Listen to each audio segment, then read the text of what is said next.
I allowed that to sink in and condemn me and everything of that sort. And yes, there was the aspect of divorce. You got a divorce, my guy.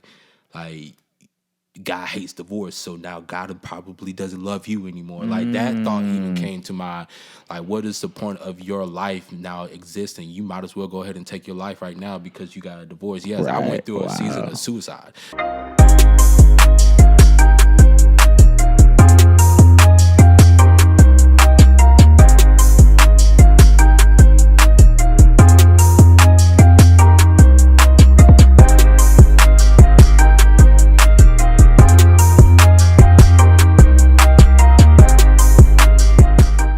What's up, everybody, and welcome to another episode of Walk with Drew. My name is Drew Mouzon, joined alongside my homie. We have a special guest today, my homie JD. What's up with you? What up, man? How you Keeping feeling? trying to social distance me right now? You wasn't going to handshake with me? Nah, you wasn't going to handshake with me. Coronavirus. Man, no blood of Jesus. Hey, bro, chill. I'm good, bro. Hope y'all are good out there too. As you can see, this is I'm in the crib right now. We're doing an at-home edition of the show. The show just started, but we're already doing an at-home edition. I brought my homie JD on with me to kind of just converse. Like I've told you guys before, this show is just about being a Christian millennial, and I wanted to have conversations with other Christian millennials and talk about their experiences and things of that nature. So I thought, what none other than my homie, good friend JD, to start off the show, because you're the first guest. Yeah, you're the first guest. I only had one episode, so don't feel too special. But first guest. So tell the people a little bit about yourself. As he said, my name is JD. I'm a father of two and everything of the sort. Working man and just trying to live my life for Christ and everything and be the best man that I can be. All right, that was the conservative answer. That was a conservative answer. Okay, cool. Yeah. So, and if I'm correct, you were raised in the church your entire life, right? Yeah, my entire life, from when I was born out the womb up until now. Right. Up in the church, man. So this is like my whole almost 30 years. Dang. Almost. Yeah. he told his age. Huh? Right. But my whole 30 years has always been up in the church, man. Mm-hmm. Regardless. So how would you say, being a church kid, I'm a church kid as well. I grew up in the church my whole entire life. How would you say that affected your relationship with God? I would say this. It got me in a position of where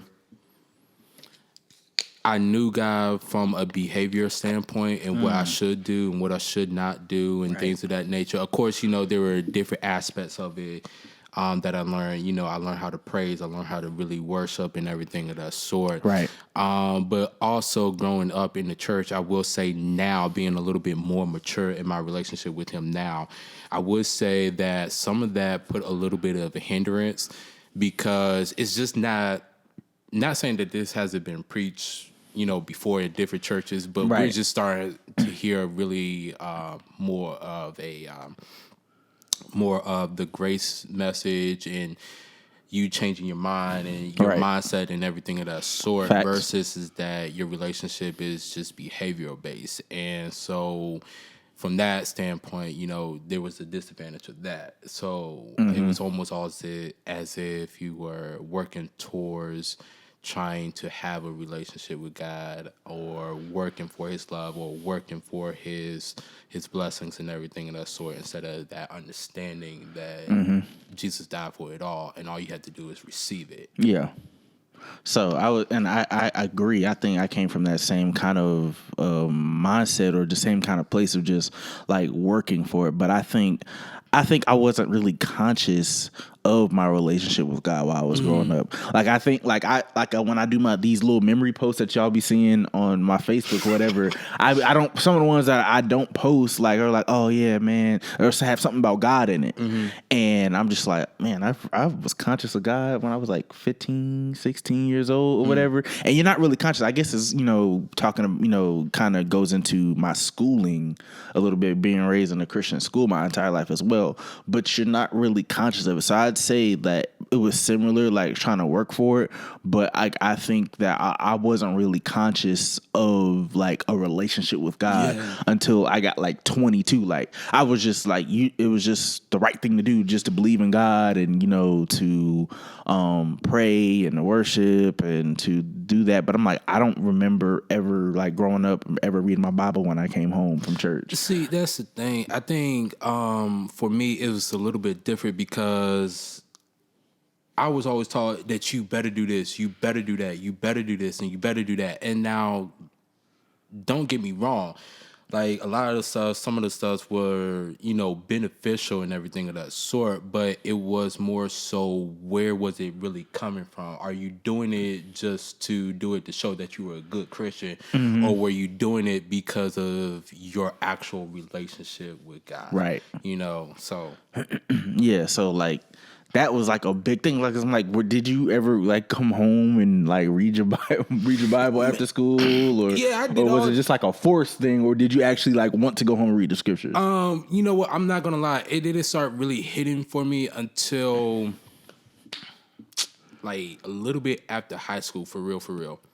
Okay. That I wanted to get really invested into reading my word and everything. There were moments where, it was kind of forced. Right. You better go read your Bible and da-da-da-da-da. Right. Now, don't get me wrong. I came up in some very good and awesome churches and everything where they tried to, implement different ways and techniques for you to get to know the Bible, enjoy it, and memorize it, and all that different kinds of stuff. Right. But of course, there were moments where it really more so felt forced. Like if I didn't read my Bible, then, God didn't love me or something like that. Or I'm not a real Christian because I didn't read my Bible today, or I missed, Right. all that different kinds of stuff. And then it was like an epiphany, one day where it was like I was reading my word and I was trying to get back into my relationship with God and everything. And then God was like, I can care less about you really reading your word just because you want to prove to yourself that you're a good Christian. Right. Read your word because you have a relationship with me. Yeah. Read your word because you want to understand what I really sound like, and so that our relationship can flow, right, both in those good and bad times. Right. Yeah, like I found myself even as recently, like at the beginning of me really just like going on this like transformation and understanding like the new covenant, I was in my word all the time. I was reading, I was praying, I was watching sermons all the time. But as of late, like I found myself not really like getting into the word lately or whatever like that. And in the back of my head, it's like, I want to get back to that place. And like, as of yesterday, like I realized I'm trying to get back to, you know what I'm saying, a place that, that was at the beginning of this whole thing. Like I'm trying to get back to doing something to feel like I'm not necessarily, I wouldn't say a good Christian, but to feel like this is what you got to do to have a relationship with God, when it's just like, he's just like, believe. Like in those moments when you don't feel like reading or feel like praying or whatever, like it, don't go try to get back to that place. He may be trying, this is what it was, like trying to, like I learned the doctrines of grace, but now he wants me to live it. Whew. So like live out grace. Like you may not be reading and studying like you were in the beginning, but you know more than you did back then. Right. So, okay, now go live it. So, and I think that's the thing right there. We try to do things from a perspective of just based upon feeling instead of a perspective or based upon knowing. Mm-hmm. When you know, it trumps what you feel. Right. Like, of course, you want to feel that feeling, and that's always, a good feeling and everything of that sort. But what about those times when you don't feel like it? You don't have that feeling, or if you're reading your Bible and you don't feel like he's near, or you don't feel like he's close when you're trying to praise and worship and everything of that sort. And that took me a little bit of time to understand as well. It's like, it's not about the feeling. It's not about being body ruled. Yeah. It's about the knowing. It's that I know I'm in right standing with God because of Jesus. I know I'm blessed because of Jesus. I know that I have all things that he has promised me because of Jesus. I know. So yeah, like it's even brings me to like one of the scriptures I always go back to when I think about like not having a feeling. is like it's 1 John 5 like 19 and 20. It talks about like he came so that you might have an understanding and a knowing. It didn't say anything about a feeling, Right. but he came to have so you can have an understanding and a knowing. And it's like the fact that you can have a relationship with God without ever feeling a thing. That he ordained it in his head is like you can have a prominent, a good relationship with me without ever feeling a thing. Right. And we can't comprehend that because a lot of times we're body ruled. So yeah. So with that, with growing up in church and that affecting your relationship with God, how did that affect your life? Like growing up as a church kid, how did that affect your life? I would say that I was a little bit sheltered away from things. Of but course, of course, me too. I just, Of course, me too. What you mean, cuz? What you mean? Of course, sheltered. Of course, that's a given. I know a lot of church kids aren't. Some church kids aren't, but I'm like, yeah, heck yeah, bro. What? yeah, man. So there's some stuff that people know about, and I'll just be like, I look at you like. Chill out, bro. I don't know. Chill out. I don't know. I don't remember that. I don't know. So it kind of makes you like socially awkward at times and whatnot because you don't know or you don't have that understanding. But then, you know. What movie you talking about? Yeah. I never seen that. All I seen was Bible Man. Right. Like growing up. VeggieTales. That's all you see was Bible Man and VeggieTales, son. Like that's all you seen, bro. But yeah, man. I mean, like sometimes they did have that social awkwardness and everything of that sort. But at the same time, I do appreciate it because in other areas where I was lacking, I was very much strong in. I'm not saying that I'm perfect in this area by no means, but where. You see a lot of people panic and get anxiety and everything. Right. I will say this. Thankful for the foundation. I'm thankful for a lot of that foundation because a lot of that foundation has helped me through a lot of difficult moments of where there were fear, there was anxiety, there was depression and everything of that sort. But it was not affecting me to the point like it was with other people. Right. So sometimes I get the compliment like, we don't see you really crack underneath pressure like that. Why is that? And I will say it's because it is because of that foundation and how they handle it. Now I can't say that there are a lot of churches that lay that foundation for you, speaking of how to handle with your emotions and all that different kinds of stuff. But some of the churches that I came through, they most definitely try to help you out with that or teach that to you and everything. So to lay that foundation. But yeah. I think with me, like how it affected my life is one, like I said, I definitely agree with the sheltering part. I was definitely sheltered. Like Suck a lot of stuff. Yeah. Had to I was a sneaky little kid. I ain't gonna even lie. Rare. Like I remember one time. Oh God! Well, go ahead and say it now. You already know. Go ahead and say it now. Give it to the people. I remember one time, actually, Kanan posted up Kanan, your pastor, posted up a post. He was like, "What is it that you could not watch? Coming up as a kid." And I jokingly said this, but I was like, I knew I was sneaking around watching this. It was BET Uncut. Yeah, of course. I remember being it being 5 a.m., 5 a.m., 6 a.m. before going to drill. Right. And before my mom would be in the shower and before we be going to get ready to go to school and work or whatever, I'd be sitting in the living room and I'd watch it on mute. Yeah. I watch it on mute while she's in the shower or she's in the bathroom. I'd watch it on mute, or she'd be in the kitchen and I'll flip back and forth and it'd be on mute. Right. Like I used to do that. Yeah. Like I totally get that, but I think it affected my life. I definitely think it gave me a foundation. I definitely like peace of mind. Definitely during these times, right. You definitely need peace of mind. But yeah, I'm thankful for the foundation. But I also think it sheltered me. I wanted to I'm about to what was I about to say? It affected my life. I was a virgin all the way through. I'm still a virgin. You know what I'm saying? So not that many people. I wouldn't necessarily say that. Growing up that way, you definitely heard that a lot, but it's definitely pressure to try to, you know what I'm saying, pressure, you know, growing up in that, because a lot of people I don't know a lot. I'm the only version I know now. So like growing up in that atmosphere, it definitely was instilled in you to wait till marriage. But I was trying to lose it. I wasn't successful, but I was trying to lose it. Like, man, I wish I didn't grow up in the church my whole entire life or whatever. Because there's certain things you just can't do. Certain things, like even now, and I'm not saying that you should do those things, but just like certain things, you know, like, man, you see other people doing it, and you're just like, man, I can't. You won't watch certain watch certain stuff, right? Like I know for me, I still bound to this. Like, not that I'm scared to watch horror movies or something like that, or anything of that sort. Yeah, Harry Potter. I still haven't watched Harry Potter. I mean, like, you know, I'm not scared to watch horror movies or anything of that sort. But I do know this, you know, where kids were watching, or other people were watching horror movies and everything of that sort.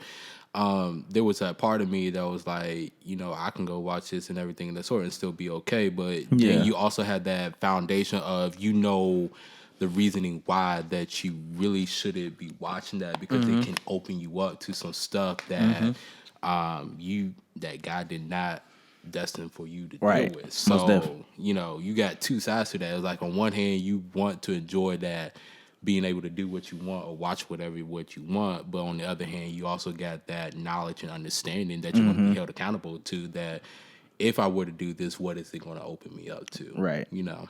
And I think that's like the dichotomy of like being a church kid. It's just like you're trying to have fun, but at the same time, you know so much. Right. And it kind of limits. Right. Put a hesitation on you. Right. A little bit. So as a Christian millennial, you grew up in the church. As a millennial now, you know, you're how old are you? 30. 30. I might as well go ahead and say it. I mean, like, it's not like my birthday's not coming up this year, but I'm 29. 29. Okay. So, as a 29-year-old present day, what has been like the toughest hurdle to climb as a millennial, Christian millennial? Because me, like I just said, that was me trying to lose my virginity, like trying to stay a virgin. That was like the toughest hurdle to climb. I would say for me, as a Christian millennial, the toughest hurdle I think is the emotions that come with it.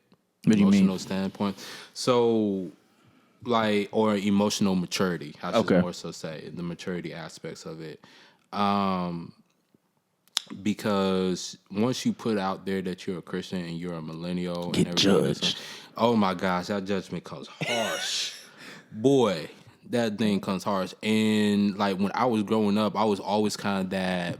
I would consider myself as like that black sheep, because amongst like the few that I would hang out with, I was always seen as to be the more mature one, and part of that was because, oh, he's a Christian, so he can't do that. Oh, he's a Christian, he can't involve himself in that. And it even comes into like the type of girls that you date, because I couldn't even like I remember I was in college and my college roommate would suggest like, oh, why don't you talk to a girl? She's a nice, wholesome Christian girl. I'm like, I can't get this John over here that you talking about. I can't. This other girl over here, she better than her. What you know what I'm saying? She better than her. Why you keep? Oh, she the wholesome Christian one. That's the only thing you think I can get. Like, it used to piss me off, bro. Like, but continue. That used to piss me off. I mean, like, I think it's from that aspect of just like knowing that you want to do something, and there are a lot of things that you want to go do, but you understand or have a understanding that if I were to do this, what would be the consequences behind that? And, you know, I always say this, it's like, whatever you do, please understand that there's going to be consequences, whether it be good or bad. There's going to be some form of an outcome that you're going to have to deal with the results of.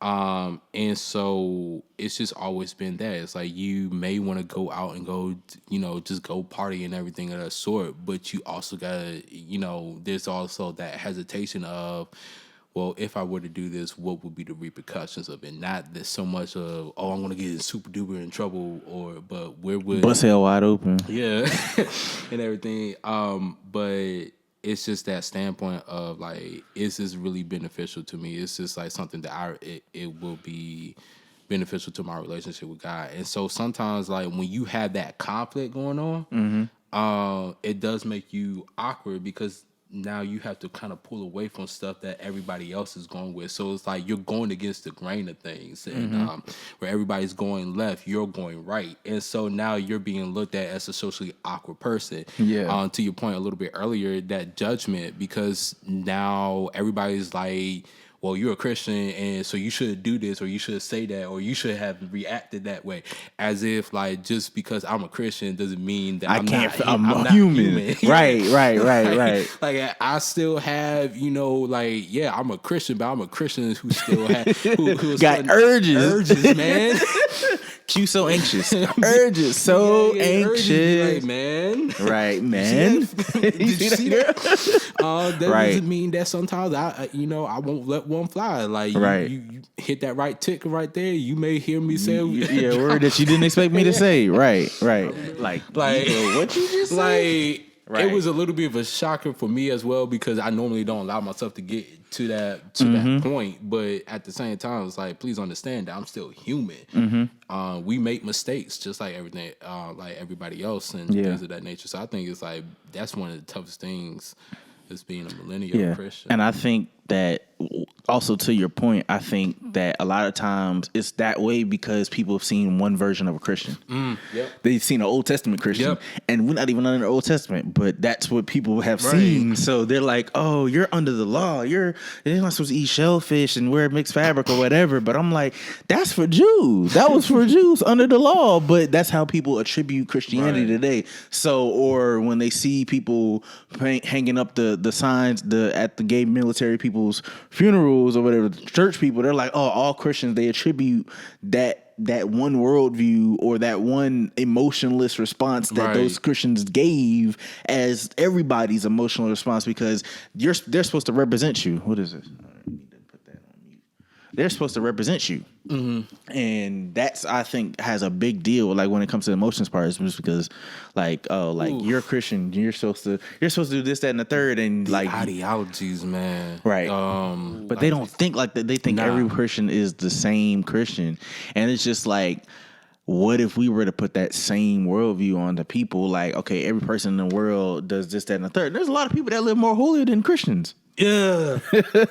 Let's be real about that. Let's be real about that. There's a lot of people that live holier than Christians do. And we don't think about that. Like, people in the world don't think about, I don't want to say people in the world, people that are not Christians don't think about that. Like, oh, like, what if we're supposed to put that on you? But yeah, a lot of Christians, they don't live as holy as some of these people in the world. And just like, you don't need to have a faith in order to not do certain things. Right. Yeah. Exactly. So the only thing that separates us from them is that we have a relationship with Jesus. With Jesus. Yeah, but other than that, it's like we're the same human. We still struggle with the same emotions. We still temptations, all that urges, everything. We still put our pants on one leg at a time. It's just we are spiritually awake. Right. That's the only difference. But we're still humans trapped in this body. You know what I'm saying? So, how do you feel? Well, no, let me go here first. Okay. How do you talk about, if you haven't any experience with this, any experience as like a Christian millennial trying to be perfect?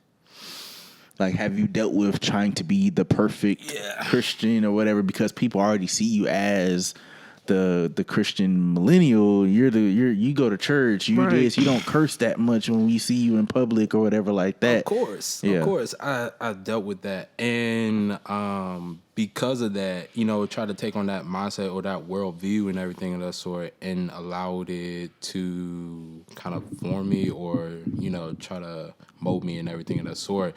So it was always about image. I'm not going to do this because, or what would they think, and da-da-da-da-da. And there's some validity behind that. But at the same time, you are going to easily burn yourself out. If you try to pose yourself as that perfect Christian. Well, I'm not going to cuss because I'm a Christian. Well, I'm not doing that because I'm a Christian, and da-da-da-da-da. Well, I'm not going to react this way because I'm a Christian. No, you don't do that because you're a Christian. You do that out of your relationship with God. And that's where people get it a lot people get that messed up. And everything of that sort, because the more you try to act perfect, the more of your your imperfections are going to show. You know, so when I threw that out the window, man, that was a big relief off my back and everything of that sort. Now, granted, yes, I'm sticking to what I know and what God has shown me. Like, I'm not going to do this because He said not to do this or anything of that sort. But it's also out of my respect of my relationship with Him, versus then trying to give this Christian, you know, perfect image and everything of that sort. So, yeah, that's miss me with that. Say miss me with that. And I would say as well, like I don't think I ever struggle with like trying to be the perfect Christian. I think I struggle more so with trying to maintain this goody image that I've held my entire life that I didn't really start. I just never got in trouble. I never got in any trouble growing up. I always behaved, so they always think. He said you wasn't. I was a little bit different. I was a little bit mischievous, man. I would get into some stuff and whatnot. But continue. Yeah, like I think that people like automatically just attribute like, oh, you're supposed to be, because like they saw this goody image of me my whole entire life or whatever, that they think, okay, you're supposed to be this. You're supposed to stay in that lane. So even now, like as I'm talking about getting a nose ring and talking about dyeing my hair, I'm seeing people that have seen me and notice I didn't say know me, people that have seen me for my entire life or whatever, so I had to be like, what? Why would you want to go do that? Or what? Picturing do that? Or seeing different pictures and different things that I post or how I act online, they develop these opinions because they've seen me one way my entire life or through college, and they think that that's me or whatever. And that's just, I just behave.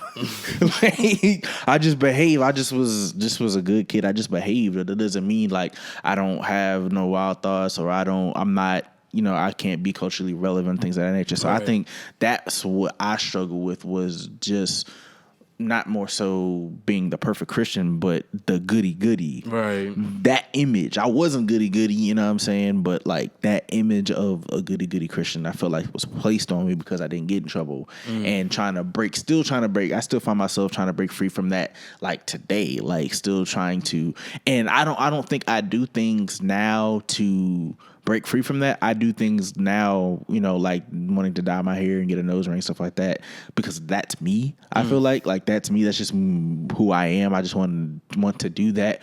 But you know, in turn, people are saying, "Yo, you're seeing who Drew really is." Right. You know what I'm saying? I might let one slip every once in a while. I drink. I don't, you know what I'm saying, get drunk and all like that. But you know, I do different things or whatever. But that doesn't mean that I'm not a Christian millennial. Right. So. Yeah. Another thing, switching gears to dating. Ooh. Let's go. To dating as a Christian. I did I did an episode where I'm trying to do an episode. I've recorded like 3 or 4 times and I still haven't got it right yet. But I'm gonna do an episode of this talking about dating as a Christian. So I wanted to kind of ask you as well, like when it comes to dating as a Christian, could you just talk about like how you date as a Christian? So it's very broad, but like very broad. So let me bring it into perspective. So like I'm trying to think about what I said in the video. So in the video I had said that I had one way of looking at women. Mm-hmm. I looked at women like when I was still under mixture. And I looked at a woman, she just loved Jesus. She don't got to know nothing about the culture or whatever like that or whatever. That's the type of woman that I wanted back then.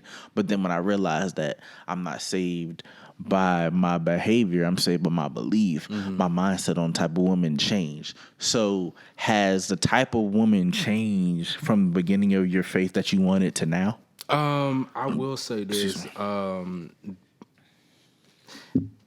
Yes and no. Because I've always been attracted to those women who ratchet.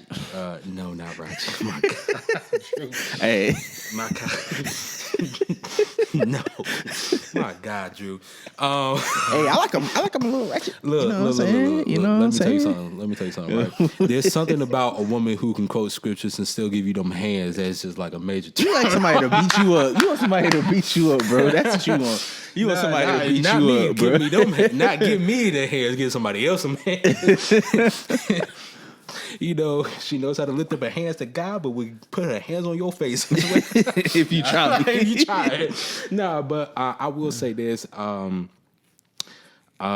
There used to be a point where I try to like find that almost like super duper Christian-y woman, perfect Same. and everything of that sort. Now my views on that has kind of laxed. Now, please understand, my core values are still the same. Right. You still need to have your own relationship with God. You still need to know how to carry yourself and everything of that sort as a woman. Facts. And things of that nature. Facts, B.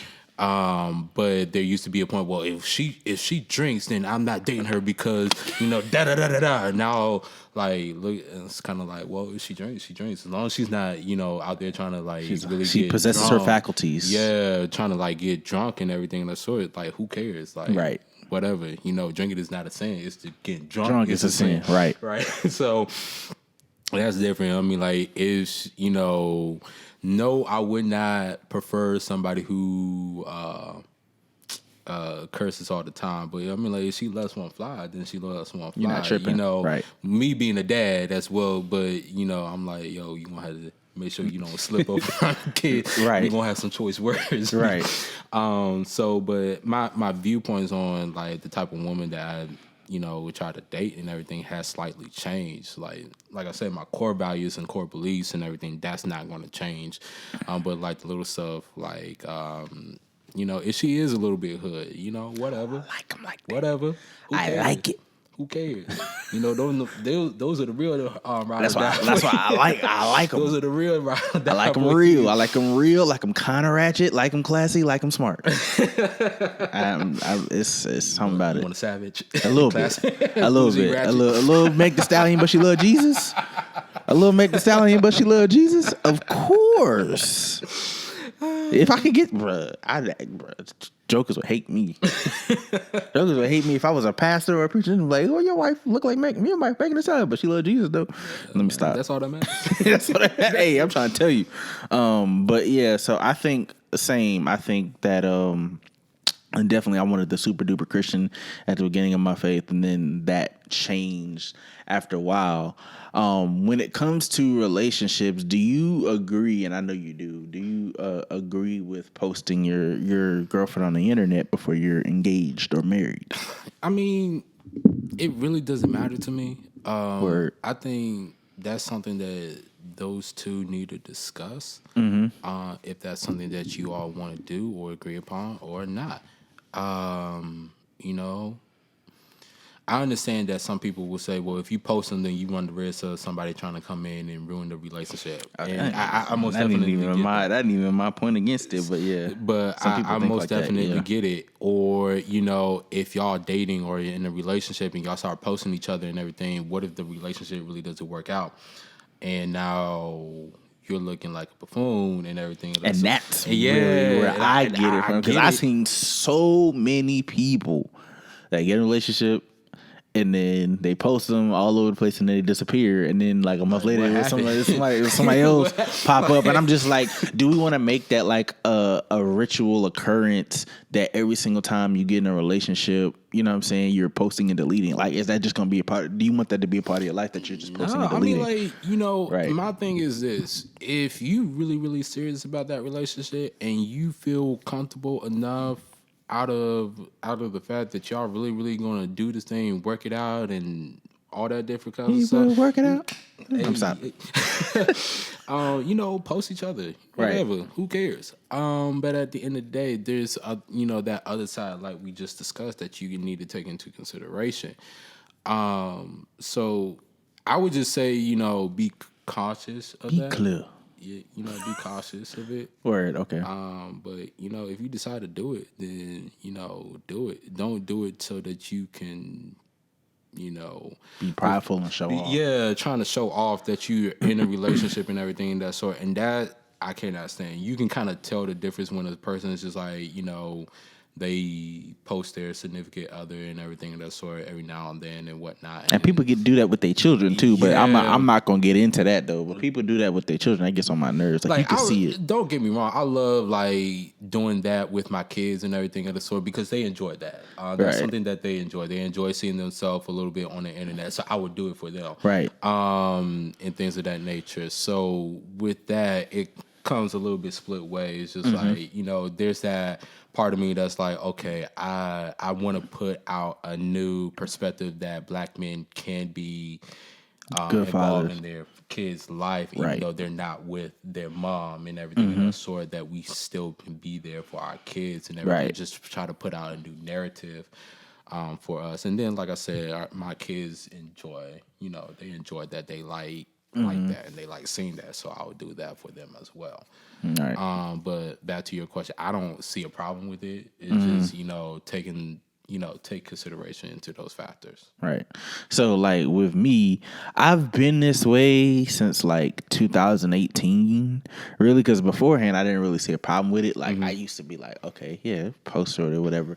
But then as I started to really trying to walk on my purpose and do this whole content thing or whatever like that, and really seeing myself afar off, I think about like putting my kids on the internet in this day and age, and you get big and you're a celebrity, people make pages about your kids. Whew.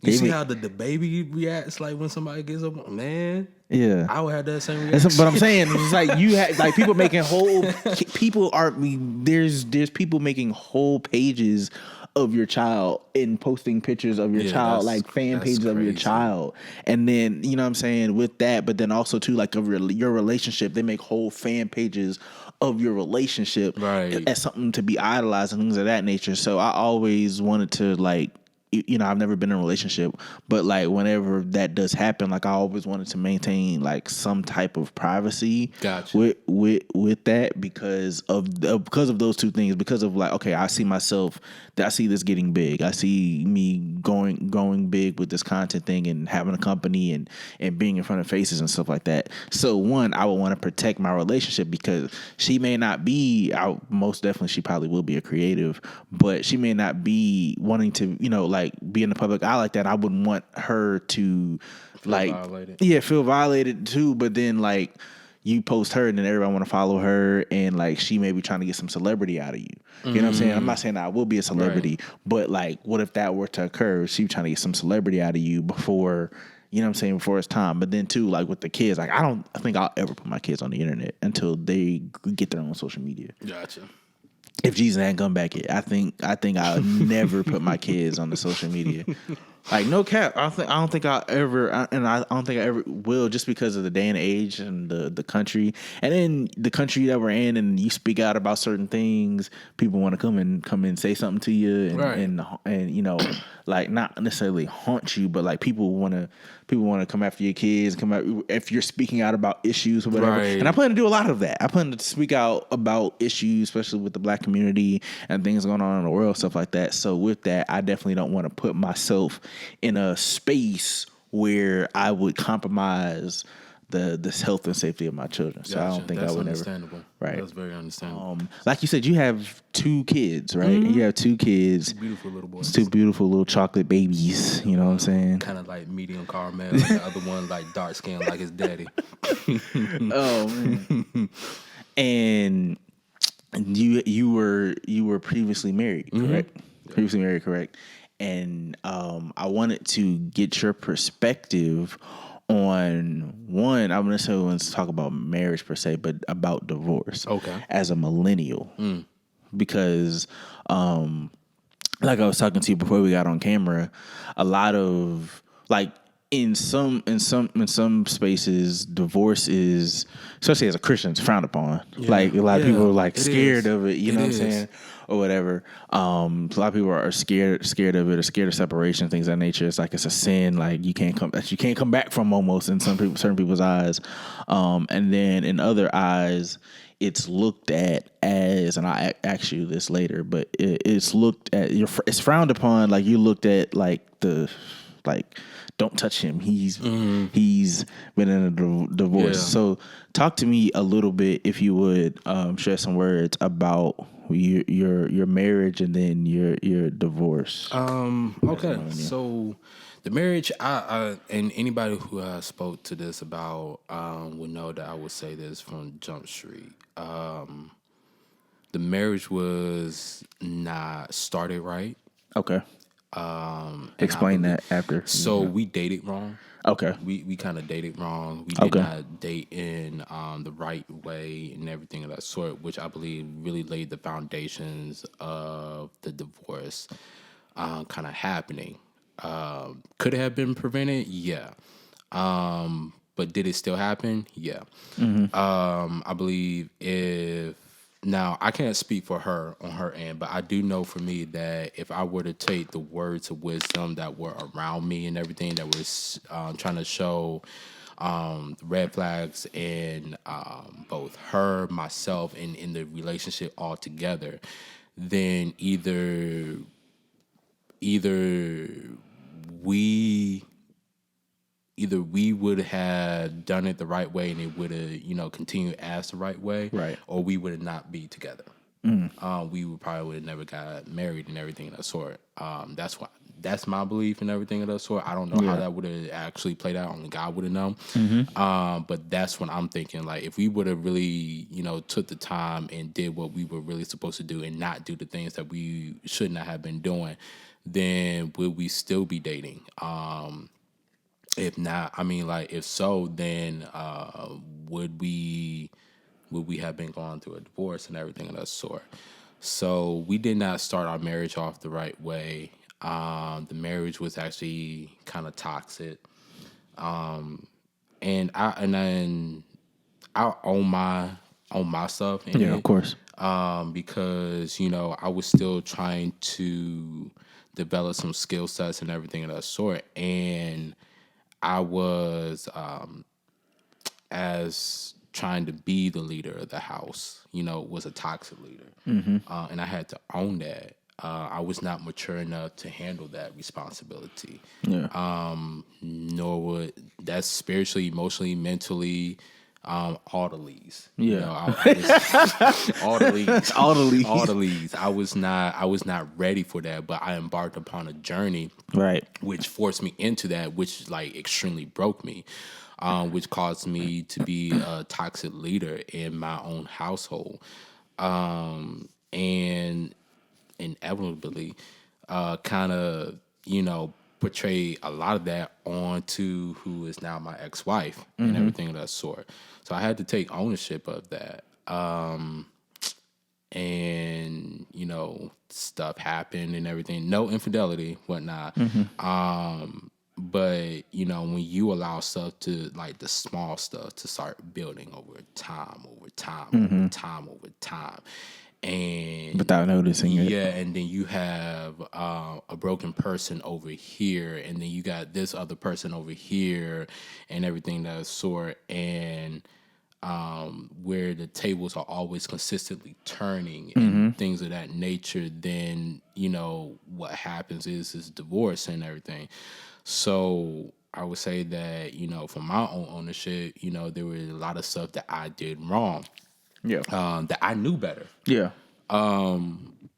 And it kind of like when I had that realization or moment of that come to Jesus moment, I guess you can say, where I stopped being so much mad at her for what she did and what she said and what she did not do and da-da-da-da-da and all this different kinds of stuff and trying to put the blame on her and just look at myself and say, where did you mess up? Where were you as a man? Where were you being a boy and not a man? Where were you being a toxic leader instead of being the leader that God calls a man to be, that he instructs us to be in the Bible? Because when I look at an alpha male or a man who leads, you have to look at Jesus. There's no other way that you can really look at it. Right. And so I know that coming out of that, there was a lot of things I had to work on in that. So, but yeah, that's the marriage. And, What did it teach you? What did divorce teach you? It taught me a lot about myself, actually. It taught me about some of my own insecurities. Part of the reason why that I think I know for me that I went into that relationship is because I was, and it really did dawn on me until some time afterwards of the divorce, is that I went into that relationship because there were some issues or battles or whatever you want to call it of abandonment and rejection. And so here is this person over here who is showing me attention and all of that different kinds of stuff, and I got drawn to that. Fear of missing out. Yeah, and when she provided me that and everything of that sort, I started to put on her what I can only put on God, but I was putting it on her, which was starting to crush her. And so I had some undealt stuff that was undealt with and that I needed to deal with. Right. So after the divorce, it took a little bit of time. Yes, I went through like counseling and therapy and everything of that sort so that I can, get a lot of that release. But I know it taught me that about myself. I know it taught me how to be what not to do in a marriage. Right. Don't do this. Yeah, like most definitely don't do that. And the way that I can say that I very much mature a lot in those situations is because I would hear other, dudes and everything of that sort that are married, and they will come to me with almost the exact identical situation within some of their marriages. It's like, yo, don't do this. Instead of doing this, do that. And that's just one lesson learned. Sometimes that's just straight wisdom from God, and it works out for them and everything of that sort. So, and also leading within myself. And what I mean is that it's like you can't be a leader over your own family until you're a leader in your own life. Right. That's a gem. Yeah, submission to God, real submission. Yeah, being led. Yeah, really being led. Because I was trying to do things my own way within that marriage and everything of that sort, and dismissing God's leading and everything of that sort. And then it was like, now I'm like, yo, I'm not making that same mistake. Like, whatever I do within my next relationship, marriage, and everything of that sort, the first thing we're doing is submitting to God. Right. Because He's the ultimate leader. Right. And everything of that sort. So it taught me just a lot about my insecurities, emotional, mental stuff I needed to deal with, spiritual stuff I needed to deal with, areas that I needed to really mature in as a man. And, those lessons that I learned, I'm passing, hope to pass them along to my sons, if God doesn't come by that time. Jesus? But pass them along to my sons and everything so they don't make the same mistakes that I did. Right. So how did you end up getting past it? And if you could speak into the mic a little bit more. Part of that is, support system. Okay. You have to have a support system and everything of that sort. Now, my support system, yes, they were loving, but they, were extremely tough on me. They came with that tough love. They were not ones who would allow me to wallow in woe is me. They wouldn't allow me to just be in that mindset of it was her fault and da-da-da. And they would a lot of times challenge me like, yo, stop looking at what she did and all this.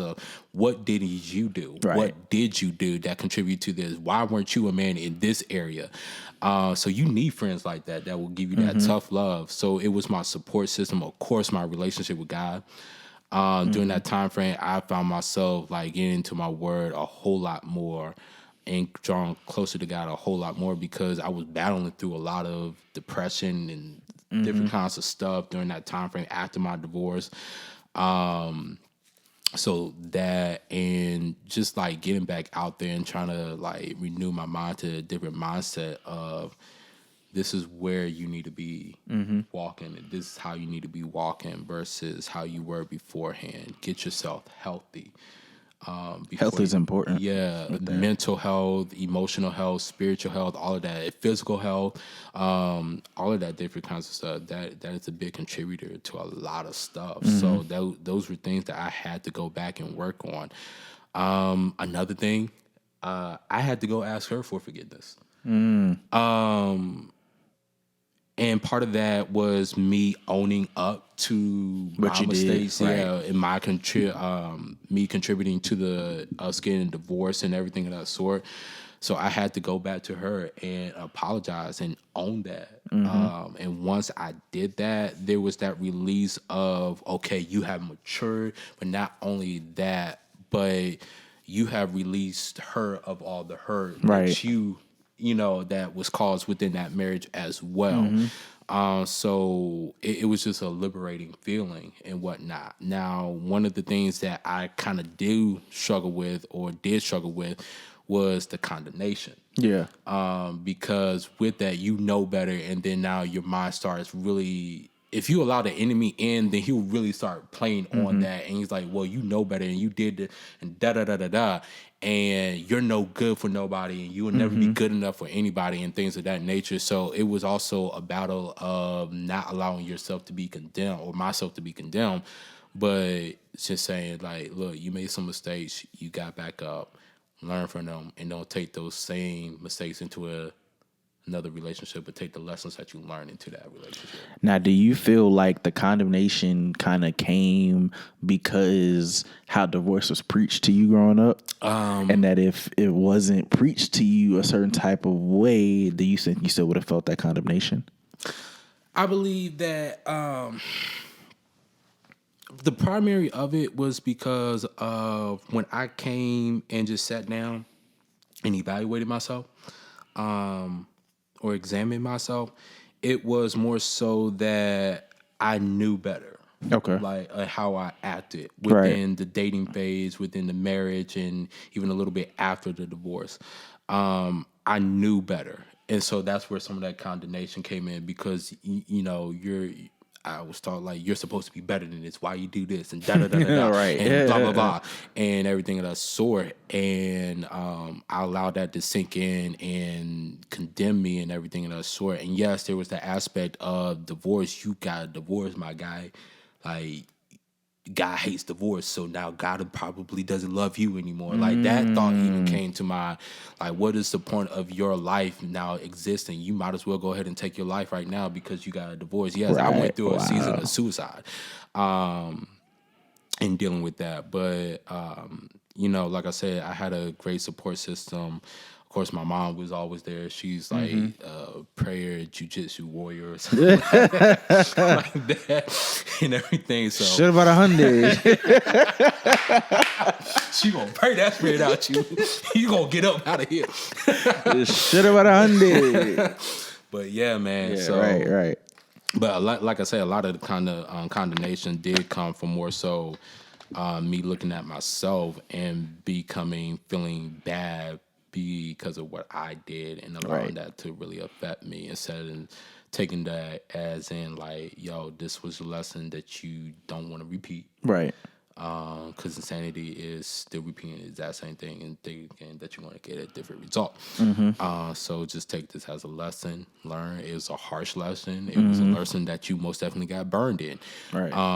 But, take this lesson and let's not repeat it again. Same. So I am now more determined than ever that when I get married, hear what I said, not if, but when I get married. Looking at the camera, right? When I get married again, I'm not going to repeat those same lessons. Right. Repeat those same mistakes, I should more so say, again. So with that, I kind of mentioned this earlier, like as far as like dating reputation goes, a lot of times when you see like divorce like portrayed on television, like Friends is a show that came to mind when I was thinking about this, was like on Friends, Ross got married 3 times. Yeah. Really got married 4 if you count. We about to get back in. Right? You can't think about Ross without Right. And he got married really about 4 times if you count the end of the show. He probably got back together with Rachel. Right. But he got married 3 times, was married to the lesbian. The girl ended up being a lesbian, and then got divorced, and then got married to Rachel. on a drunk night, ended up getting divorced, and then he got married to Emily, and ended up saying Rachel's name at the altar, and really set his marriage off on a course to end up getting divorced again. Right. And all throughout the episodes, like after that fact, after the third one, it was like, I don't want to be that guy with 3 divorces. Right. Who wants to marry a guy with 3 divorces? So did you ever feel like your dating reputation, like, ain't no John gonna want to talk to me? Heck yeah. Heck yeah, bro. Boy, yes. I'm not gonna even lie. Like, for a minute, I got like I was a little bit nervous to like step back out there and everything of that sort. Because I was like, who wants to date a dude who has been divorced and now has 2 kids Right. as a result from his, previous marriage and everything of that sort? Because you hear all the stuff that like other people say, like, well, if he got kids and everything of that sort, then he got baby mama drama or something like And that. I don't want to deal with that and all that. Or if he's divorced and everything, Right. and I've never been married, then that means he's experienced something that I would never experience for the first time, and blah, blah, blah. And so I don't want to be with no dude that's been divorced, or his ex-wife may be crazy and she may have drama and everything of that sort. Let me tell you something right now. One thing I will say is that I am grateful for is that though we did not work, my ex-wife is not crazy. She is not one of those chicks. And I praise God for that, because there could have been a whole lot more drama that could have came out of that situation. Right. And there is. So I'm very grateful for that. She's not one of those type of people. But yeah, man, it's just like you hear all that, and it's just like inside of myself, I was like, yo, I'm feeling insecure about myself, because it's like I'm thinking to myself, like, yo, I got 2 kids, I'm divorced. Like, who is really gonna want me? Like, Right. It's almost kind of like you go. It's almost as if like you go to CarMax, right? A lot of the cars on that lot are already used, Right. And I'm thinking to myself, I am already been used. I've already been married. So, and plus, I also got 2 things on my record. Those 2 things are Josiah and Malachi. Love them very dearly. Would have traded them for the world. Would it trade them for the world? But I got them 2 kids on my records and everything of that sort. But the thing about it is that changed my mindset is that people still go get cars from CarMax, even though they're used, and so they still find value in them. So somebody is going to come around Find and value just in you still too. find the value in you and still see what God sees in you and see the potential, and then help you turn that potential energy into Facts. kinetic energy. Science for you. Kinetic. You said Connecticut. Kinetic. Kinetic. Gee, whatever. Connecticut? Right. But yeah, so there was most definitely that shame of like, yo, like, am I really gonna be able to get back out there? Am I gonna be single for the rest of my life and everything? 'Cause I want to get remarried again. I want to be able to leave my family or have a family to lead, because I understand that is part of my calling, is to lead, to have a ministry within my family and things of that nature. So God is going to make that work however he wants to make that work and everything. It's just sort of, I just need to be positioned to go ahead and be prepared for that, so. All right. Well, thank you for coming on, bro. No problem. And the first episode, at home edition, the Walk With You episode, we talked about a lot. We talked about church boy stuff. We talked about dating and relationships, and even talked about divorce. And I think that portion is really going to help people because I know there are other Christian millennials that have been divorced or are going through a divorce. So I pray that blesses people. Hearing the whole episode. Yeah. I thank you for being transparent and open about everything, not just with your life growing up and church boy lifestyle, but also about your divorce. So I appreciate that, because that's not an easy thing to do at all, to talk about on camera. So I thank you for coming by. You want to shout out your social media, but your Instagram, because your Instagram, you got memes on there. You don't. I mean, like, it's the same thing. It's the same thing for Facebook, but you don't people have your Facebook. Yeah, so just like is Hey_Rutledge. That's RUTLEDGE. Just in case if you did not hear it, I'll phonetically spell it. It's Romeo Umbrella Tango Lima Echo Delta Golf Echo.